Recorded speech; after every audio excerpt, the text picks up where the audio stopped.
Are you in control of your life? While there might be forces or even people that can influence the direction that your life goes, I really believe that at the end of the day, you are in control because you are the active decider in your life. But that begs the question, if you are the one deciding, what guides those decisions? There's the big picture of how you were raised and how you were educated.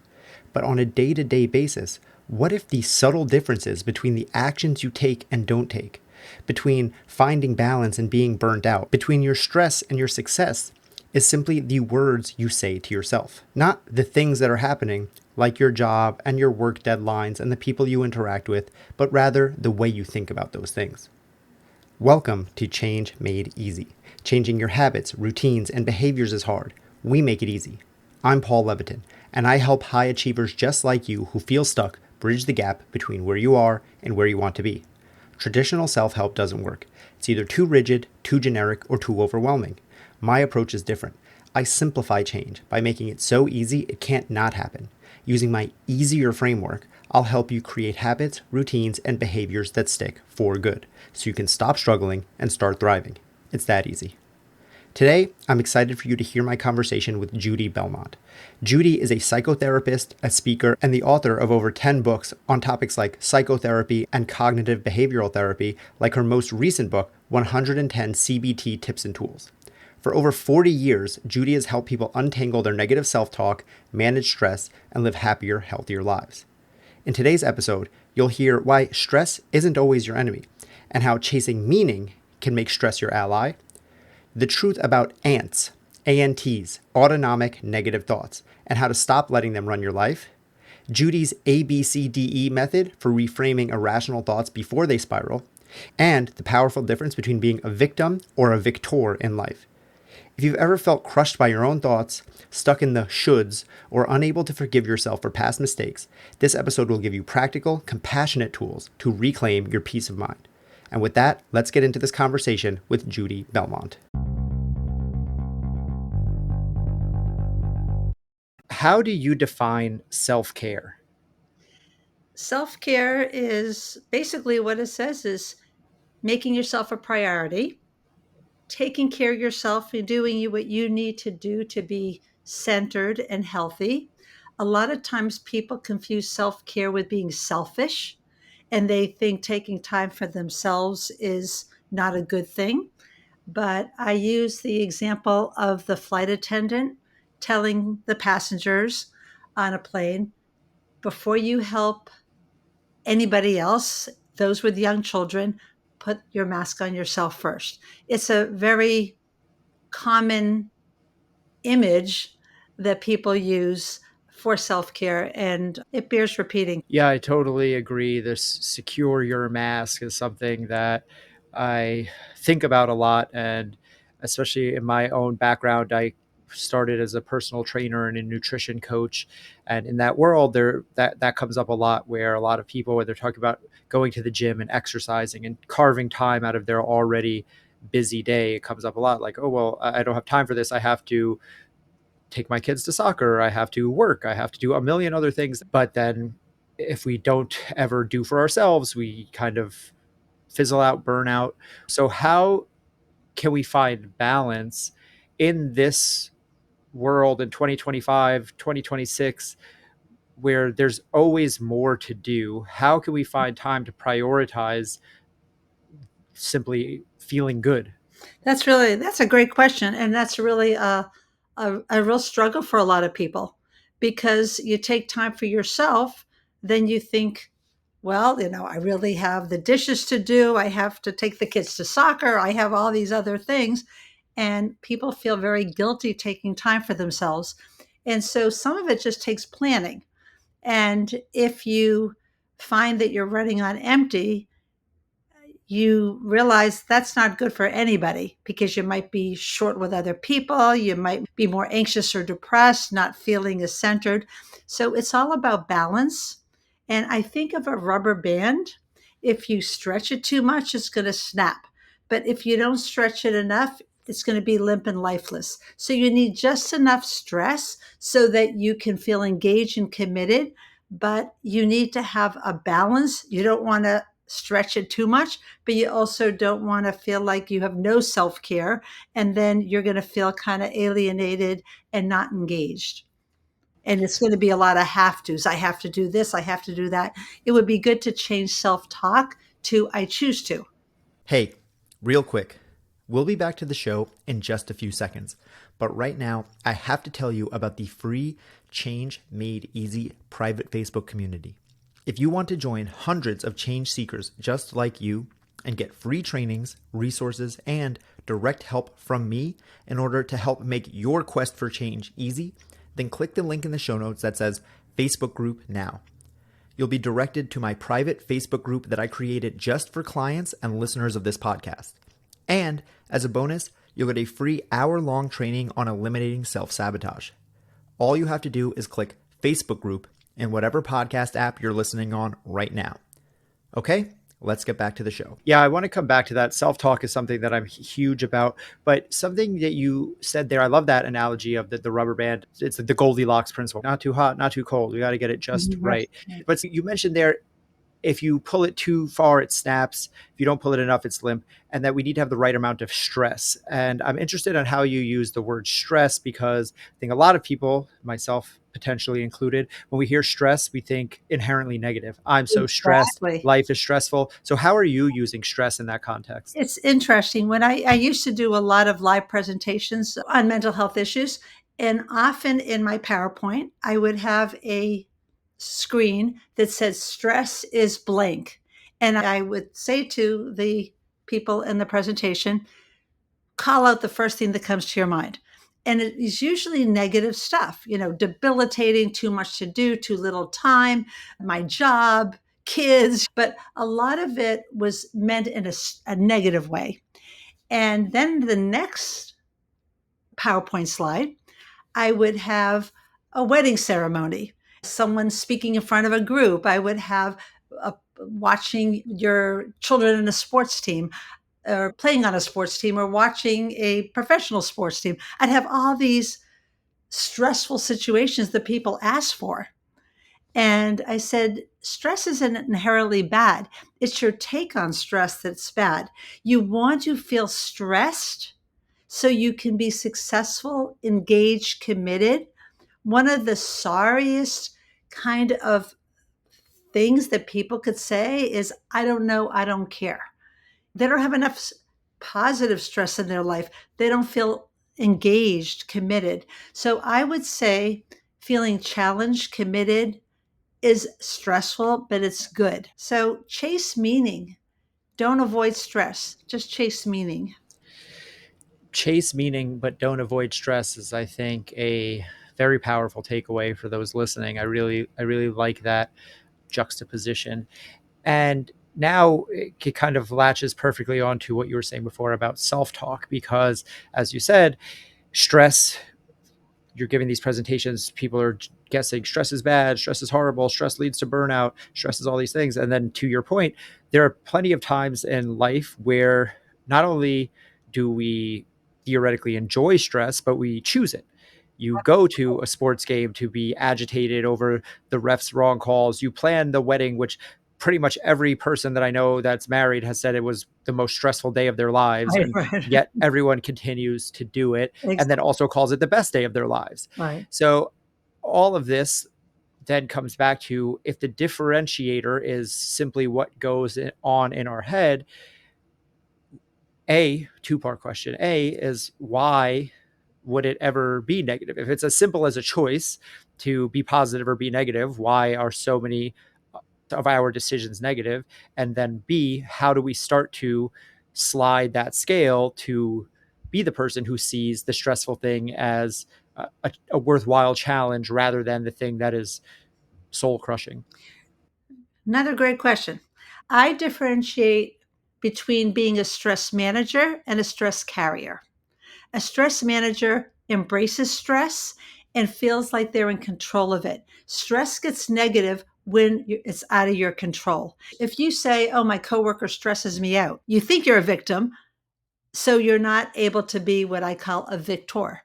So a lot of it is your mindset. And there's actually a field in psychology called mindset science.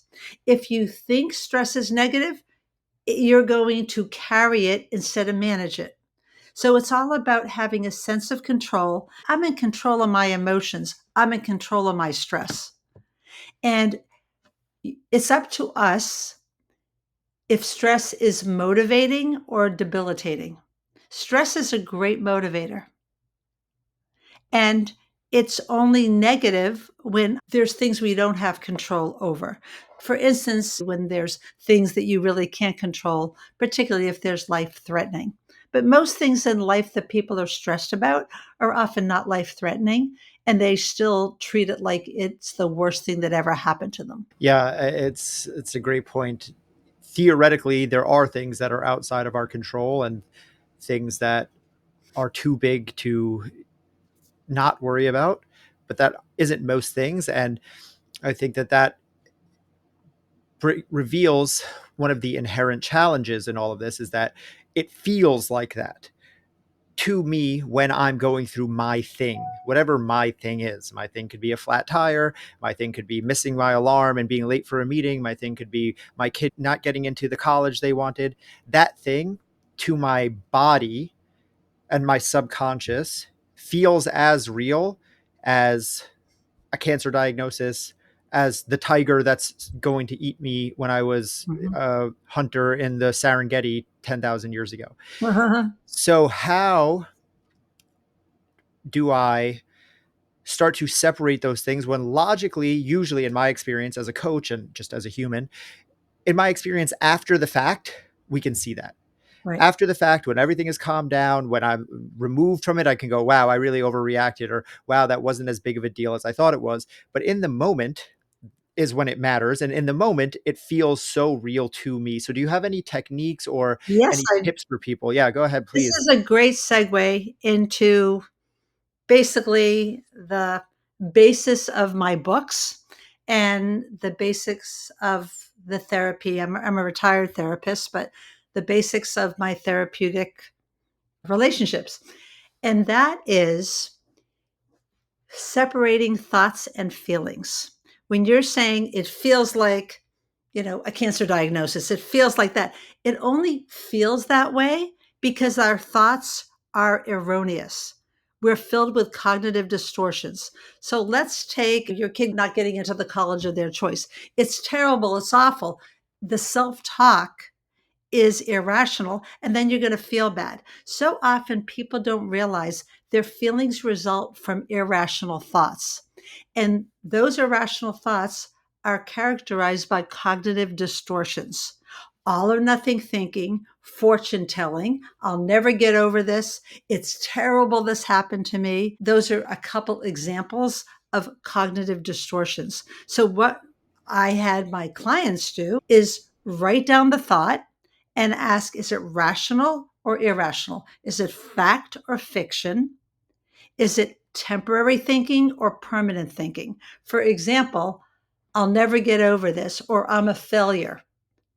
Well, that's permanent thinking. Temporary is I've had a lot of setbacks and I'm disappointed on where I am in my life. One is grounded and the other one is paralyzing. So it shows the importance of focusing on your thoughts that create that feeling. The feelings don't come on its own, it comes from the way that we think. And we often don't catch it because they're ants, automatic negative thoughts. They happen so quickly, we don't even know they're happening. Yeah, so many good pieces there that I think are important for people to understand. So I want to kind of break each down individually. First, I talk a lot about black and white thinking on here, perfectionism. What I haven't touched on as much is fortune telling, which is, I think, equally as important, kind of similar, but in a different way.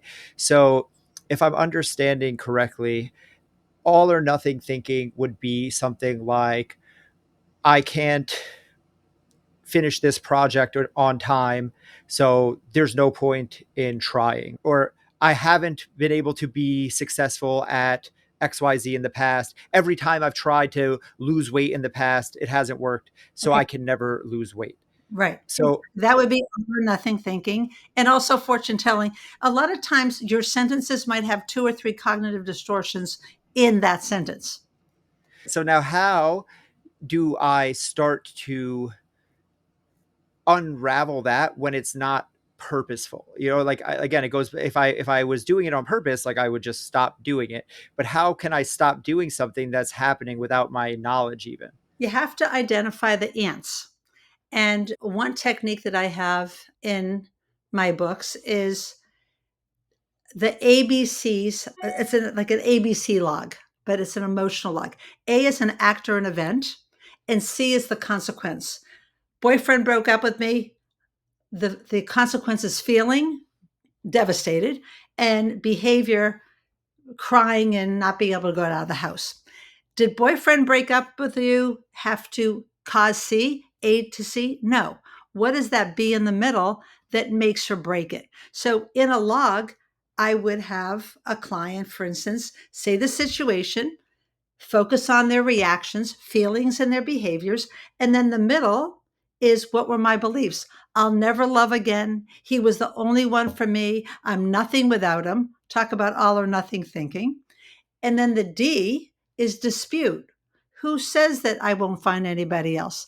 So we can see that's irrational, but people think that when they're going through a divorce when they're 50 or 60. They might say the same things, equally as irrational. So the E, so we went through A, B, C, D, and the E is the effect of more healthier thinking.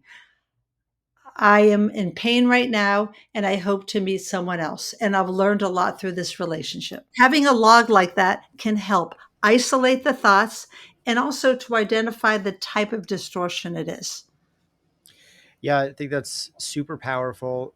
And I love, listeners know I love acronyms. So ANTS, automatic negative thoughts. Right. That's the thing that we're trying to lower the instance of. I feel like we can't make these things go away. This is part of human nature. Just identify it. Just Right. imagine yourself having a magnifying glass. In some of my programs, I would give out these little toy magnifying glasses that I would get, online to remind people to identify their thinking, identify their self talk. Because anxiety, depression, low self esteem, a lot of issues people have to do with negative self talk. Yeah, totally. Negative self talk. When I teach courses on this stuff about behavior change and happiness and all that stuff, self talk is usually first, if not one of the first chapters or modules or anything like that. Like, it's so paramount. It's so important. It is the thing that everything else is built on. The Exactly. stuff that goes on inside of our heads becomes the stuff that we say, the stuff that we do, the people that we are. So I'm right there with you. Self talk is huge. Thought distortions are everywhere, and learning to identify them and then suss them out, yeah, like you do with your ABC method. And I appreciate you giving that to the listeners. I'm curious if there's anything. You've been a psychotherapist and in the field of helping people change for over 40 years. Curious, aside from the thought distortions and self-talk, if there are any other common issues that you've seen that limit people's effectiveness in living happier, healthier, more fulfilling lives? A lot of people hold grudges. A lot of people are unforgiving, and not only to others, but themselves. They're steeped in regret. They berate themselves for not having the foresight to know what is now so obvious in hindsight. And they have a hard time forgiving others too. And I think that practicing gratitude, forgiveness is huge. Let's take the example of forgiving yourself or having self compassion. Think of a bill of any denomination, 5, 10, 20, 100, it doesn't matter. Imagine crumpling it up, stepping on it, folding it, opening it up again. And this is what I would do in my live presentations. How much is it worth? Still the same amount. So no matter how you're crushed and you're beaten down and stepped on and you feel like life has kind of trodden over you, you're still worthy. You are just as beautiful as the day you were born. We don't look at newborns in a nursery and say, oh, this one's cuter than the other, or this one's better than the other. They're all beautiful. They're beautiful lives. And that never really changes, but we think it does. I love that analogy of the crumpled up dollar. I think that's very powerful. I appreciate you sharing that.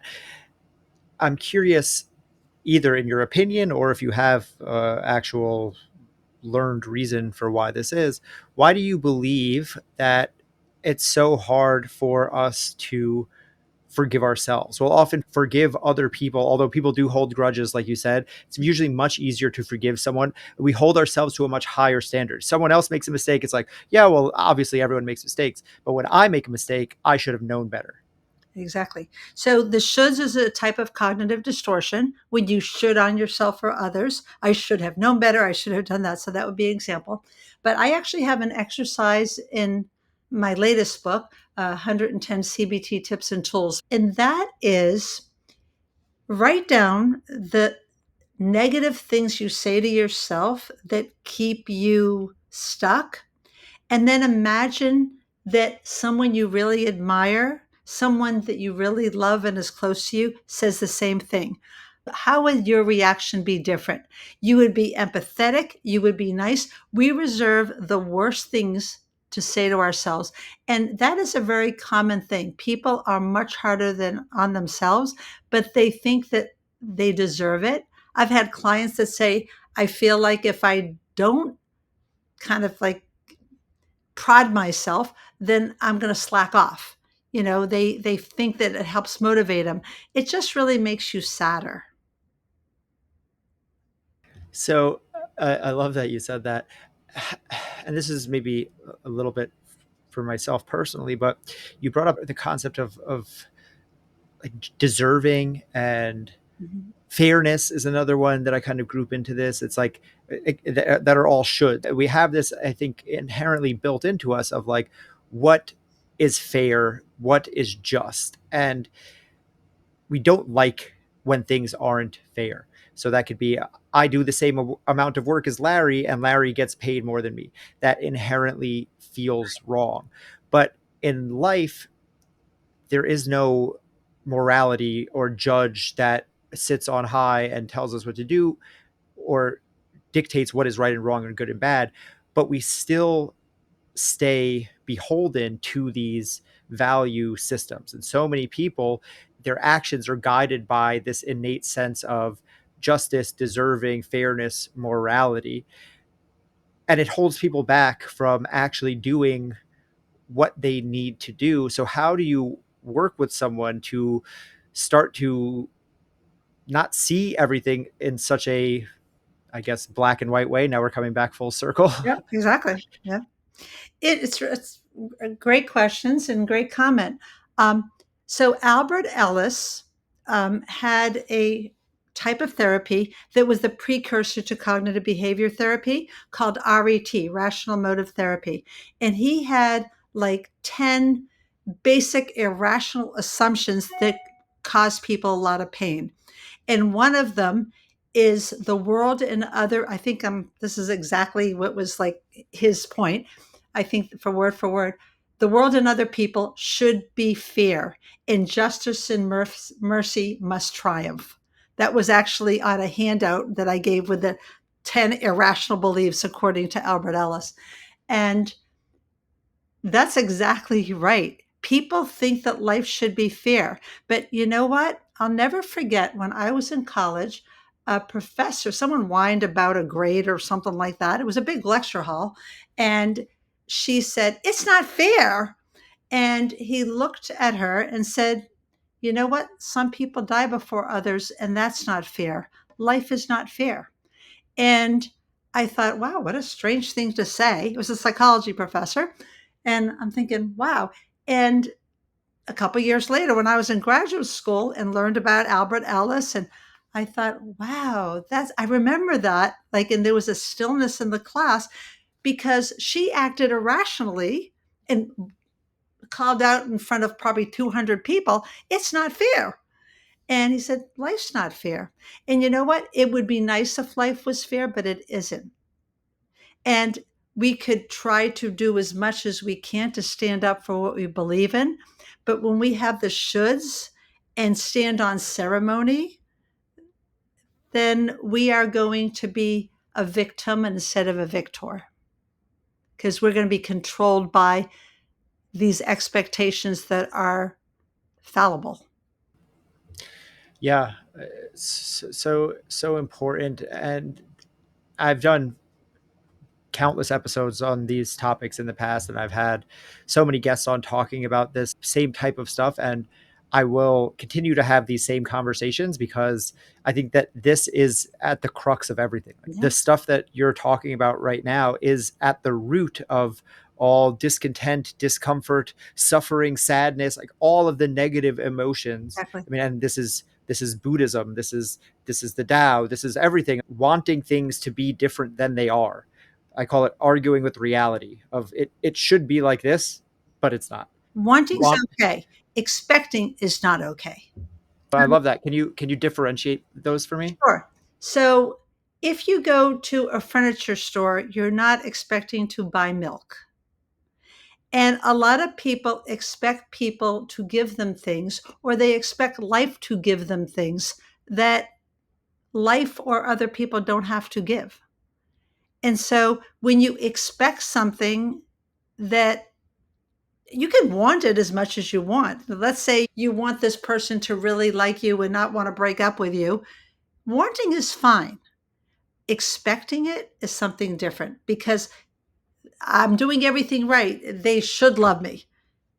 You can't change the neurons in someone's brain from not loving to being loving. And you can tell yourself and watch yourself talk to make sure you're not keeping yourself stuck.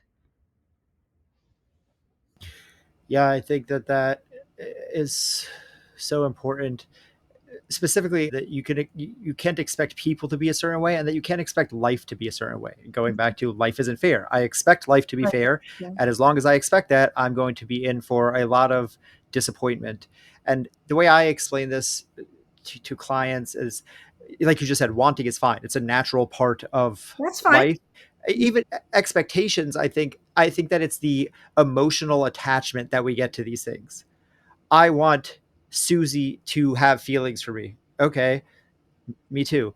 But I want Susie to have feelings for me, and if she doesn't, then I'm going to flail and cry and woe is me and the world is over. Or I expect her she should because I bought her flowers. This is where we get unrealistic. And again, coming full circle, we've come back to, we're now trying to control things that we don't have control over. Right. And you might be saying, because Susie doesn't like me, she's causing me pain. She's making me cry. Guess what? That's not true. I am crying. I am in pain in response to that rejection. Big difference. One is you are a victim of someone else, and when you're a victor. Yeah, I love that distinction. And I appreciate all of the victor versus victim setups that you gave, because that's really what we're looking for. What I'm looking for in this podcast to help people, and what I think what we're looking for in life is to be the victor in life rather than being the victim. So Yeah. I appreciate all of that so much, Judy. The last two questions that I have for you are the same questions I ask every guest. And the first is, what is the change that you want to see in the world? Wow, I would love for there to be more peace and kindness. I think things in the world have gotten so out of hand. There's so much craziness, there's so much irrationality, so much aggression, people against people, country against country. It's devastating because there's real effects. People are dying, people are suffering, and I just wish there would be more kindness.